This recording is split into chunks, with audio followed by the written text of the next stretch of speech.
to the black hole. Sing for my soul.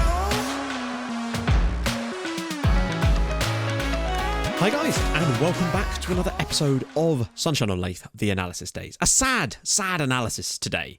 However, and this cannot be stressed enough, I still think we had a fantastic season. I really don't think we can fault the lads for... Obviously, I was clearly faulting the lads. And understandable, you can sort of understand where I'm coming from. I feel like we could have won that game. And from 2-0 up, you should not be losing the match, no matter who you're playing against, really, unless it's like a Premier League side. That was poor from us. It just was. But we've got to regroup. I think we've got a good war chest by our standards anyway to try and build something for next season. I'm still going to rely on a lot of free signings. There's bound to be some gems out there, but it does mean I'll actually have some money to go after a key player. Like, there's that guy from Peterborough I've wanted for a few years, but it was going to cost like 2 million. Now I might actually be able to go out and get him. So that's kind of good. So we're going to go through the squad and do our usual sort of thing. I'm also going to look at progress of attributes though, because I think you guys wanted to see a bit more of that sort of stuff. And I do find it kind of interesting. The model citizen personality of Simon Nelson has never been truer when you look at how much more he is improving this year. Only 18 still, remember. 1 cap already for Northern Ireland. Next year, I think he could rip this league apart. So yeah, fantastic approach from him so far. What I'm going to do is just set this to all so you can see how he's improved already so far. So lots of improvements. Obviously, the determination has dropped slightly. That's something you're just going to have to deal with sometimes. Just things going up across the board, which is really nice to see. Pace is going up. Acceleration's going up. His jumping reach is ridiculously going up. We'll get rid of these so you can just sort of see. So he started at a 14 jumping reach. He's now up to 16, which is really, really good. His acceleration and pace, which I've had him working on. You know, we've gone from a 12 to a 14 there, a 14 to a 15 there. He's definitely improving on the physical side of things too, and he's still working really, really nicely on his technicals. He's just really, really working hard, and that makes me happy. Moving on to Russell Nevitt. Now, obviously, all time, you can see that he's not done a great job. Actually, we can't show this on every single player. We're going to have to just sort of move along slightly. He's still getting along there, Russell Nevitt. He's had probably one of his better years for us so far, the 22-year-old. Over 150 appearances now for Whitport. I do think that Ross Harris will slowly overtake him, but right now he's still doing a fantastic job due to that tackling more than anything else. He's still a loyal servant, and he'll be going nowhere in the summer, that's for sure, even if we need to like back up with other people. Josh Parry, I actually think he's had some really suspect performances this season. He may well have scored 5 goals for us in the league, including the one against Barnsley in that first leg.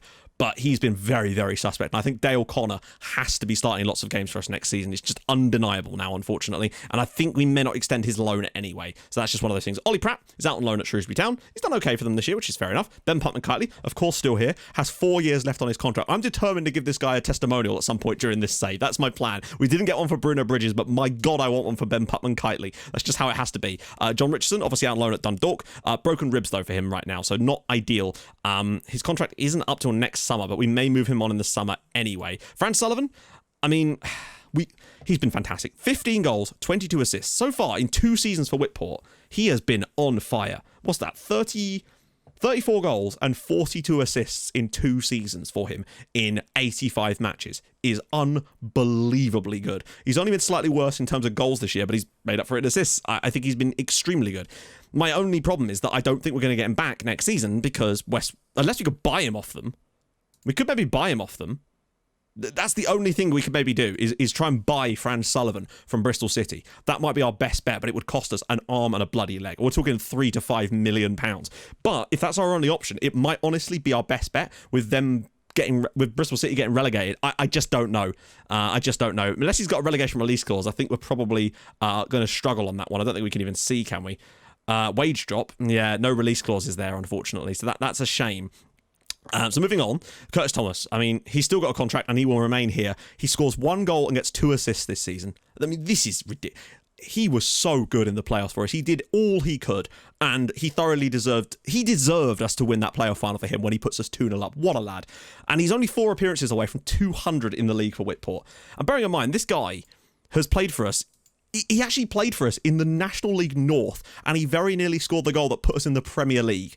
That would have been something else, but it was not to be. He's not going anywhere, though. Dylan Thornley, still on loan from Blackburn. Still not sure what to make about Dylan. Might try and get him permanently in the summer. We'll have to sort of see. Bernard Tong, obviously, has been here. Ibrahim Ajayi's been out on loan at Oldham this year. Sherwin Aline, still not sure. Also, he's on quite a large amount of money now because he switched his allegiances to Guyana, but that's one of the risks you take when you put those kind of clauses in contracts. Wim Billington, what a man. What a man. 34 goals in the league for Whitport this season. That's a record for anyone in this save, for sure, without a shadow of a doubt. Now, obviously, he's picked up his wrist injury, but He's wanted by the LA Galaxy of all people, which is a bit concerning, I've got to be honest, but I think we should be okay on that one.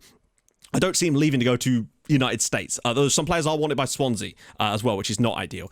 Birch McNaught, he was a bit underwhelming. He did get a decent number of assists this year, but he's not had the best year. Those 2 goals against Barnsley in that first leg were heroic from him, don't get me wrong, but I still think maybe we could do better on that right-hand side. It has to be said. Regan Booty, I mean, since he's come in, an average of a 7.23. The guy has been doing things for us since he's joined us, and I can't really fault him for that. He's probably been one of our better players in that second half of the year for us, in fairness. He's got a very good PPG as well. 3 assists, 2 of which were in the same game, I think. He's been really, really good for us, to be fair. I still think we could do better in that role, maybe, but the vision is what's really helping him out. I think that's kind of his key factor for us. Joe Bruce, I just don't think he's ever going to quite manage to make what he wants of him. So we're actually going to get 7k off the wage bill this summer as well, as Joe Bryan, after 1 season with us, is just not quite... I mean, he's 35. Like, he was never going to be ripping up trees. He was just here because of the memes, and yes, he will move on in the summer, as will his £7,000 a week. So that's even more money we'll have for next summer. Jack Catley, I mean, if I could get rid, I would. He's just not really suited the style of football we play, and as a result, he doesn't play for us anyway. Sebastian Chan, I've really liked him. Who is he wanted by? Swansea City. Yeah, no wonder. You got 2 assists against them in the playoff final. No wonder they're after him. He won't be going. I will not be selling him. Look at this. Likes big matches, consistent. I mean, the guy's very, very good, and I think long term, he's going to be fine. We're right back. We're good for next season, I feel like. Will Clifford, been out on loan at Swindon, still got mad potential, been called up to the Wales squad for for some kind of World Cup. Dale Connor, I think, needed more game time last season, and I don't believe I gave enough to him. I think I favoured Josh Parry when I shouldn't have done, and I think Dale Connor, he is also wanted by some people too, which is a bit concerning. Everton and Southampton, those are big clubs, and we may not be able to hang on to him, and maybe if we'd had him instead of Josh Parry, we would have done better, but you just can't tell, can you? Bradley Davidson, he's never going to be a world beater, but he has scored 6 times for us in the Championship this year, and in 5 consecutive matches. He did everything he could to put us in the Premier League, and I'm eternally grateful for him for that effort, if nothing else. Sam Dickin, I mean, he is just dreadful goalkeeper compared to Russell Griggs. That's the problem. Ben Furman has been a massive flop on loan from West Brom. We played so poorly with him in the team. I don't know why. It just did not work. We were so much better with Max McCoy in there. Russell Griggs. Now, Russell Griggs, obviously, his contract expires at the end of the season. The problem is, he has a huge amount of money, and there's big clubs that are interested in him, and this is going to make you be a little bit sick in your mouth. Ready? Blackhaven United are one of the clubs that are interested in Russell Griggs. I swear to God, if he joins Blackhaven United, I might actually throw up in my mouth. That would be the most gut-wrenching thing. For us to lose our first-choice goalkeeper to them would be horrendous. But it's definitely on the cards, unless we can try and sign him. But why would he join us when he could join Premier League sides? But then again, Blackhaven are the only Premier League side there. So maybe that's even more likely for him to join them, isn't it, unfortunately? Sam Harding's been out on loan at Daggers. Done well, actually, this season. Done okay. Ross Harris, obviously we've only signed him since January. I think, despite this, he is definitely going to be going in the right direction, hopefully. Anyway, I do like the guy a lot. I think he's got a good future. Jeff Hayes, I still think once he's getting more confident there. There's definitely something to Jeff Hayes. He's just not there yet. And he's only 19. Plenty of room for him to grow as well. Andreas Holzer, I still think, again, long term has got real mad potential for us as well. But he's had a broken rib while he was playing at Partick Thistle. So that's a bit of a problem. So we can not read too much into this at the moment. We'll have to see. Ben Johnson hasn't played as much this year, to be fair to him. But he's still a useful player to have around the club, if nothing else. Daniel Jones has been out on loan again I think... they wouldn't extend his loan, which is kind of sad. So, yeah, he's one I wouldn't mind getting rid of just because the wages are too high. Kai Knight, there comes a time... I mean, he's still been good this year. He has. But we're starting to get caught... look at this. He's actually wanted... Yeah, he's wanted by the LA Galaxy too. And if they put a big enough bid in, we may have to consider it. Kyle Lee? Yeah. Still not sure how I feel about him now. He does seem to be just stagnating a little bit now, unfortunately. He's good enough for the role, but he's just not really improving anymore, unfortunately. And maybe it's the lack of game time, but he's played enough, I would have thought. So I don't know. Michael Lee, he's another one of these players that, he's been out for ages anyway. And he's a third choice player on that side. We can't really say much more about him than that. Vernon Lewis, I think he was a bad signing. I don't think he's played a lot, frankly, and I don't think he was what we needed anyway. And he's on quite a lot of money too, on quite a long contract. That was a bad signing from my point of view. Max McCoy, I think he's done well this year. This was probably his best season in the Whitport shirt, surprisingly. He just seemed to come out of nowhere and actually do a really solid job for us. Dave Morn, despite not starting as many games as he might have liked, he's still done a fantastic job, and I'm quite happy to keep Dave around, quite frankly. He's doing a fine job there. Idris, another of these players that's done pretty well this year, considering he's not really been starting as much as he might have liked in the second half of the season, particularly. And then we're back to Simon Nelson. So yeah, I like what I'm seeing. I think there's plenty of room to improve. I think we've got the money to do so. We just need to have a bit of a clear out this summer, try and move some players on. And I think there will be some players leaving if we can get rid. And that's going to be part of the problem, I think. Now, as for team stats, obviously we're down towards the bottom, as is always. It's our style. Penalties taken, 6, but we've only scored half of our penalties this year. That's a real drop-off compared to our usual sort of record. Wow, Middlesbrough only had 1 penalty all season. Headers 1, we're at least up there on that one, I suppose. Headers 1 ratio, not bad. Yellow cards, not the worst, but oh my god. Cardiff had 11 red cards in 1 season. 11! That has to be the most I've ever seen. Has anyone seen any more red cards than 11? 11 in 1 year for a championship team, or like in a 46-game season. That's nuts. We had 4 and that's a lot, but 11 is crazy. Wow. Top goal scorers? 3rd highest. We were right up there on goals. We were not struggling for goals. We were just a little bit lax at the back. I honestly think if we could just improve our defence in the summer, that will give us a chance at promotion just right there. If we can just keep scoring as many goals as we have. Cross completion is solid. Crosses completed is good. Goals from corners, really, really good. Up there with Swansea and Blackhaven, of course, gone to the Premier League, so that's a good sign. Goals from direct free kicks, none. That's a shame. That's a real shame. Goals from indirect free kicks, only 6 as well. We've not really made the most of those this season, sadly. Pass completion, obviously, is very low for us. Passes completed is always the lowest. Yep. But look at that. Best chance creation in the league. Obviously, we played more games than some of the other teams around here. 49 matches, but still, that's a good sign for us. Blackhaven, best shots on target ratio, makes sense. Shots on target in total. Yep, Swansea, Blackhaven, both promoted, both up there. We're definitely up around where I want us to be. Fouls against, we seem to concede quite a lot of fouls too in terms of, wow, Millwall, look at that. 20 dribbles per game. We weren't quite as good as we normally are in that one. Defensively, though, really not good. When you look at like Blackhaven, Fulham, Swansea, a lot better than us, basically. Just as simple as that. Conceded from corners, 8. Not ideal, but, I mean, this is the thing. 8 there, 1 there, but this is the real problem. 12. We've just been... It's just one of those things, I think. Like, you know what we've done. It does work, but unfortunately, when you're up against that kind of quality, this is just not going to happen. That's something we really do have to work on for next year. Only 11 clean sheets, too, which is a shame. Fouls made. Still a lot less than them, though. At least we're not conceding as many yellow cards as them. Tackles 1. That's not great, is it? Tackles 1 ratio. Yeah, penalties conceded. Well, I mean, look, 13 penalties conceded. That's been our main problem this season, is the sheer number of penalties we've conceded. And it cost us in the final. And unfortunately, I think that's just down to the gap in quality with our defence. I don't think there's much more we can do about that. Average attendance by capacity, 78%, which is kind of interesting. But at least we'll have our own stadium next year. Stadium sellouts, we've had 3. Wow, look at that for Luton. Highest attendance, obviously, ours is one of the lowest. Lowest attendance, of course, 5,000. Blackhaven down there too, though. Net transfer spend, £18 million, whereas we made £5 million. Burnley made 98 million, though. Highest salary per annum, Blackhaven. They actually had one of the highest salaries in the league. They jumped up that far. Whereas there's us with our £2 million a week.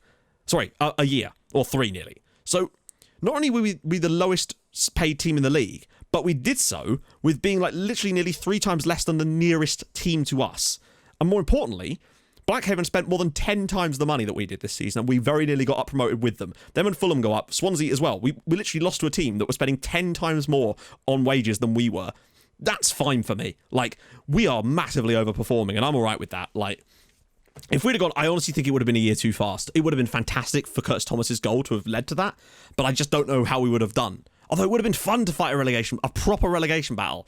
But we will see. I'm not that I'm saying that if we were to get promoted next year that we wouldn't be in a battle. I just feel like we'd be more equipped to get out of it than we perhaps would be this year. So look at player details. This is always a fun one. Games lost. Yeah, Cardiff have been dreadful this year.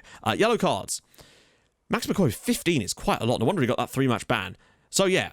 Cardiff have had one player got 3 red cards. Another player got 2. Moise Kane was sent off twice for Cardiff. Jackson Brown also was red carded, as was Josh Osman. That's crazy. What were they doing at Cardiff? Was that the crazy gang now? Player of the match awards, amazingly, Matty Longstaff actually got more of those, and he only played half a season for Derby before being sold to Manchester City for, how much was it? £21 million. Yeah, so that's pretty impressive, actually. What a season from him. Distance cover per 90 minutes. It's good to see Simon Nelson and Birch McNaught on there. No Dave Morton to be seen. Average rating again. Matty Longstaff was just next level. Franzi and Wyn Billington both up there too, along with Kai Knight, so that can't be ignored. He's right on the headers one as well.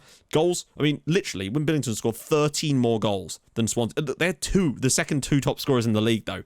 Ironically, it was James Salmon that scored the equaliser against us after Genchev was taken off. But that's just how it goes. I mean, Blackhaven, their best player was Sean McGovern, their left winger. Neil Tank did not do that well for him, and Keenan Davis wasn't exactly spectacular, but to have 4 players on here, they were certainly spreading it about a bit. Minutes per goal, all about my man, Win Billington. Keenan Davis was good. They just didn't play him enough, it would seem. So there's that, I guess. Shots as well. I mean, Jordan Adamson with a ton of shots. Shots on target. Again, Adamson of Brentford. Wow, this guy has a lot of shots. Who are you and why are you taking so many shots? He's not spectacularly good, is he, really? Plus, he's worth £10 million. We can't really be looking at that from this division, unfortunately. The clubs are just... Even clubs that would get relegated from this division would not sell players to us because they would cost too much, unfortunately. Conversion rate, Kieran Dewsbury Hall at 30% is very, very high.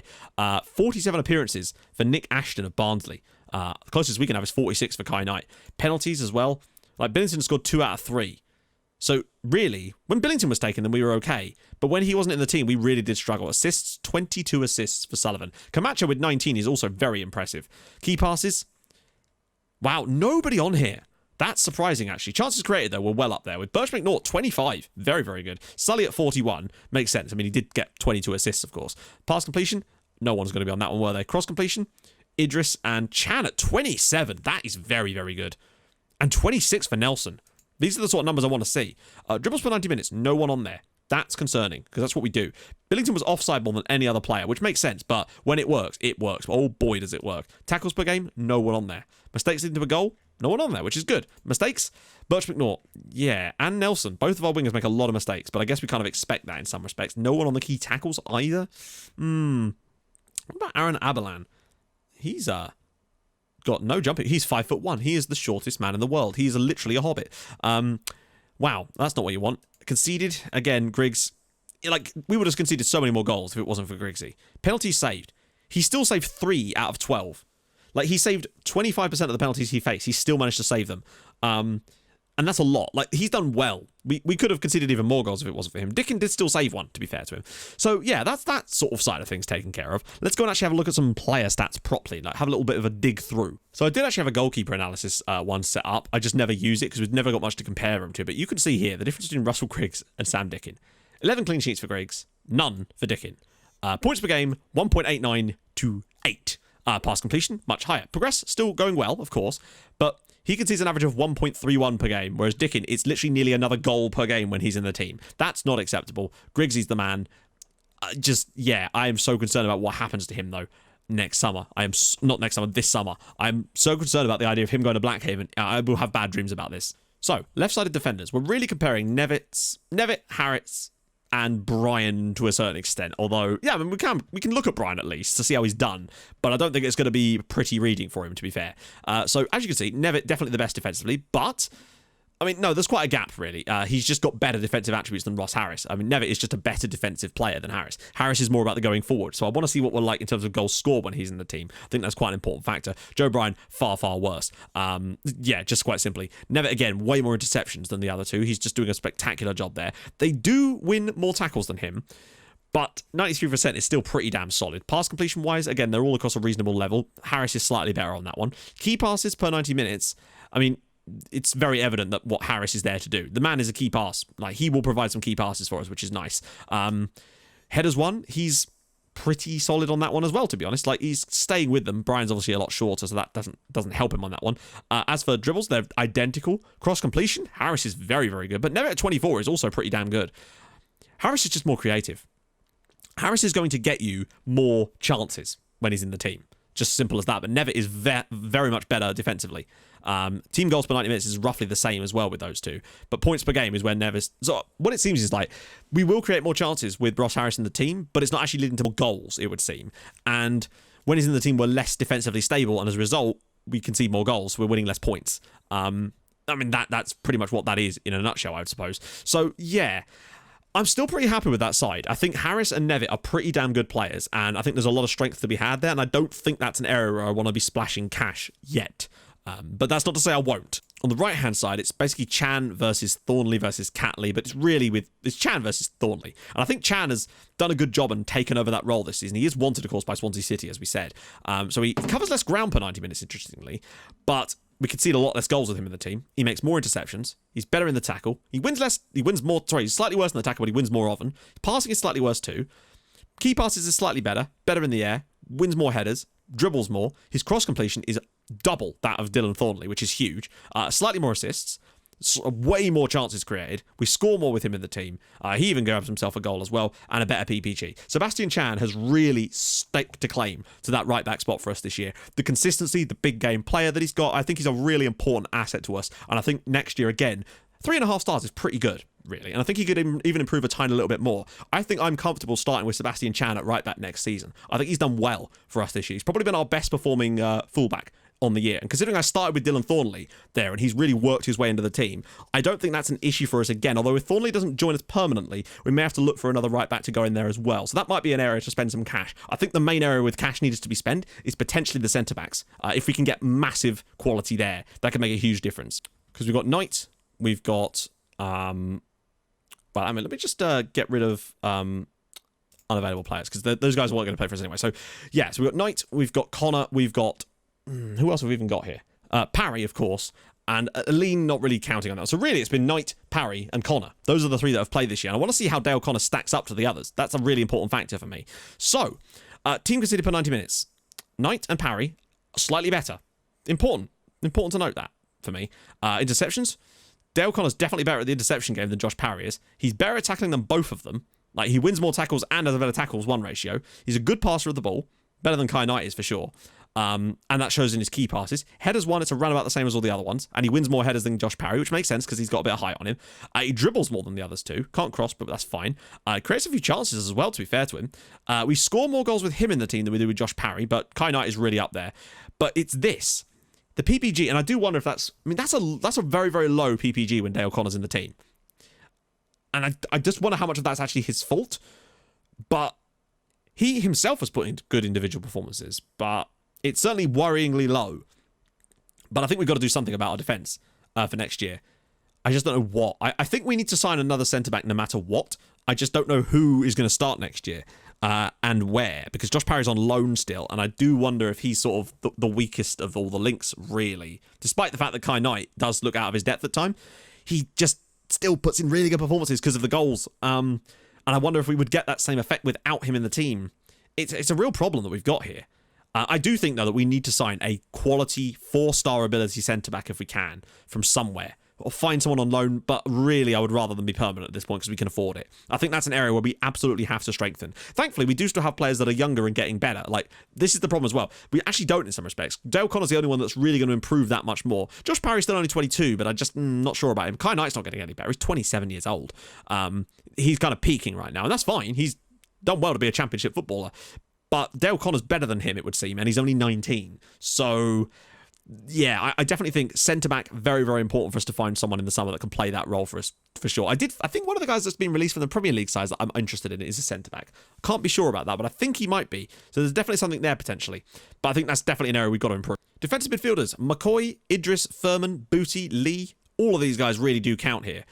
This is going to be a fascinating little expedition. Now, obviously, we've got to compare, really, McCoy to Furman and Idris to Booty and Lee. Although Idris has played a couple of games in the more defensive role. But stands out to me, firstly, Booty and Idris are the only two that actually have 7 or above ratings, frankly. McCoy's pretty close to it. Lee and Furman are nowhere to be seen. Like, not even close. Oh, and Lewis as well, but he's not played enough for me to really consider him in this one. So, conceded per 90 minutes.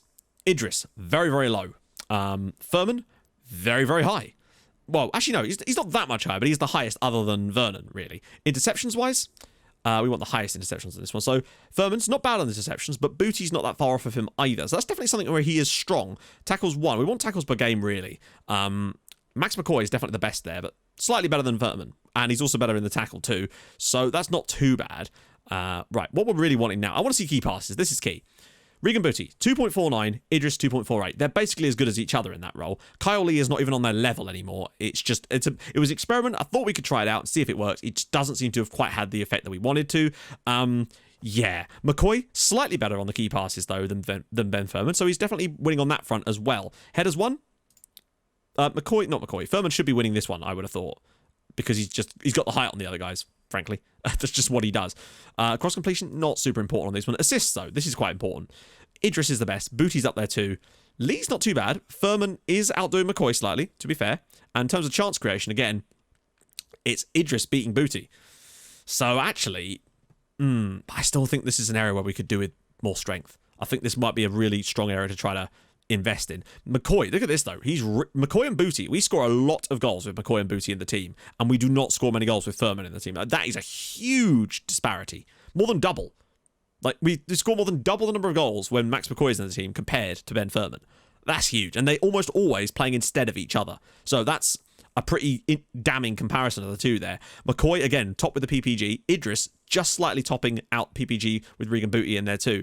Ben Furman just doesn't fit. Thankfully, he's a loan signing, so it doesn't make that much difference. As good as they've been, I still think if we can afford them the money in the summer, maybe defensive midfielders is a signing area that we need to strengthen, because our best player, these two are, our best player really in this role is Max McCoy, who's 2.5 stars. Like, Idris, 2.5, Regan Booty, 2.5, Kyle Lee, 2. That's an area where I know stars aren't everything, but I feel like there's more ground to be made up in this position than perhaps any other on the entire pitch for me. So I think that's an area to definitely look at. Centre back for sure, a defensive midfielder for sure. Maybe we could get that guy from Notts County that was asked to leave. I don't know if he's left the club or not yet. I wanted him last summer too, and he would have been better than both McCoy and Furman. He kind of had the best out of, he was the best of both worlds, really. So maybe we'll have a look at him after that as well. So now we'll look at wingers. So on this left-hand side, it's basically Nelson versus Morton. Michael Lee's out injured, and he hasn't really played enough for me to really even think about it. So we're comparing Nelson to Morton. How have they done? Better defensively when Nelson's in the team. That makes sense because he does play a more supporting role, so he's able to get back there as well. More tackles won. Did make a mistake leading to a goal, to be fair to him, which is not what you want to see. Better pass completion. More passes per game, but way less key passes. Morton is very incisive. Nelson has that aerial presence, which is kind of cool, and he does dribble a bit more. 26% cross completion is fantastic. It's exactly what you want. But Morton, again, better on the assists, more creative, and we do score more goals with him in the team. As for points per game, it's roughly the same. It's one of those things where you kind of want both of them, really. Like, Morton gives us one thing, Nelson gives us another. We're very stable with Simon Nelson in the team, but we're far more aggressive and attack-minded with Morton in the team, and it makes sense because the roles they play are slightly different. So I think that's fine. I'm happy with both of them for next year. I think Nelson's good. Morton is a very good understudy. If we could find someone that's really good on that wing. And we've got other players like Ollie Spratt, or whatever his name is, Ollie Pratt, as well, who's a good understudy for that wing position too. And if we find any more, then obviously we'll try to bring them in. But I'm fairly content with starting Simon Nelson there next season. He's a model citizen. I think he's got worlds to improve yet. And I actually can't wait to see what he's able to achieve next year, given a full season playing in his more preferred role. So I'm all right with that. It's the right-hand side that perhaps needs work. I think this is an area where we're sort of struggling a little bit with Johnson, Hayes, and Catley. So defensively, Birch McNaught is the best guy. Not Catley, but Johnson, Hayes, and Birch McNaught. I mean, Hayes, we've been dreadful defensively with him in the team. Johnson's at least capable there. Less interceptions from Hayes. He really does struggle in that part of his game. Wins less tackles, particularly than Ben Johnson. Passing is around about the same for them all. Johnson does struggle for the key passes side of things, though, to be fair. And this is Birch McNaught as well. He's got that heading ability, which I think really does matter a lot. Headers one is huge compared to the others. Cross completion, again, is vastly better than the others, but again, worse than the other side. Assists per 90 minutes, they're all kind of around about the same. Ben Johnson's poor on chance creation, but we do seem to score goals with him in the team. Hayes, we don't. I mean, they're good. They are, but Birch McNaught's 25 now. He's really not going to get a lot better. Hayes has definitely room for improvement. I think long term he could be something for us. And again, Johnson, I think his determination is the problem. And now we're in a position to be a bit pickier. We can look for players with better determination. I think a right-sided upgrade is probably on the cards for us here. I think long term, Jeff Hayes could be something here. I think Birch McNaught is probably reaching into the peak of his powers, and Ben Johnson might not ever reach the peak of his powers due to other outside factors. So I think a right-sided midfielder, if we can find a 4-star boy in the summer, that could definitely help us out on that side. So that's something to consider. So centre-backs, defensive midfielders, right-sided midfielders, very much definitely what we need right now. Now strikers. I mean, Sullivan's played the most minutes, which actually is quite telling in a way. So it's really him. I mean, are we even comparing them to Davidson? Sure, we may as well. Like, he's played enough. He's played some minutes. So we'll have a look. But really, we're just basically here to marvel at what these two have done this year. It's next level good. It's fantastic. So best defensively, Bradley Davidson, not too bad on that one. But they're not. None of them are really that bad. Even Curtis Thomas isn't that far off the pace on it, to be fair to him. Fran Sullivan does love an interception too, as does CT. That's kind of their style, though, I suppose. Tackles one. CT loves a tackle too, which is nice to see. So does Wim Billington. 95% is not bad at all, actually. He's good in the pass, which is really helpful. Key passes per 90 minutes. Fran Sullivan is so good at that. That's where he really does dwarf Curtis Thomas. compared to the others. It's fantastic. Headers won. For someone who's so large, he doesn't win that many headers, does he? I guess compared to the others, he kind of does. Dribbles per game as well. Not bad for him as well. That's actually very, very good. Considering he's actually kind of keeping up with Win Billington on that one too, which isn't bad. Assists per 90 minutes is great. Curtis Thomas, not that far off though, to be fair to him. Chances created per 90 minutes, it's all about Fran Sullivan. Like, Curtis Thomas can't get close. Brandon Everson's created none at all. Team goals per 90 minutes, we score the most with those two in the team. That was no real surprise. Curtis Thomas, Win Billington is nearly on a goal per game, which is crazy. Though Bradley Davidson has done very, very well since he's joined us. Shots on target, I think this might be part of the reason for it. Fran Sullivan doesn't hit the target enough. Neither does Curtis Thomas. They're still not bad, but Win Billington, 66% shots on target ratio is unbelievable. And it makes perfect sense to me that the PPGs are where they are. Bradley Davidson is right up there, which makes me think that he is a comfortable third choice striker for us at the moment. Curtis Thomas just isn't good enough, but we kind of knew that anyway.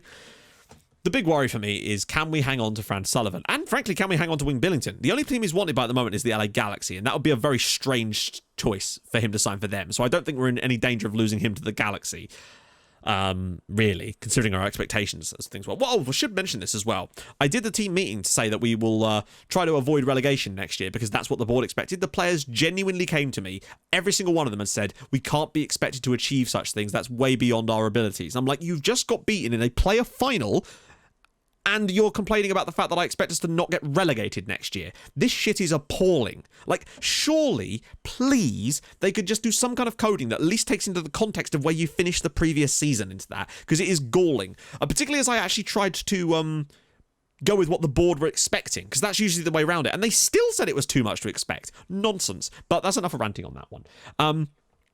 I think we need to try and get Sully back, and I think we need another striker anyway.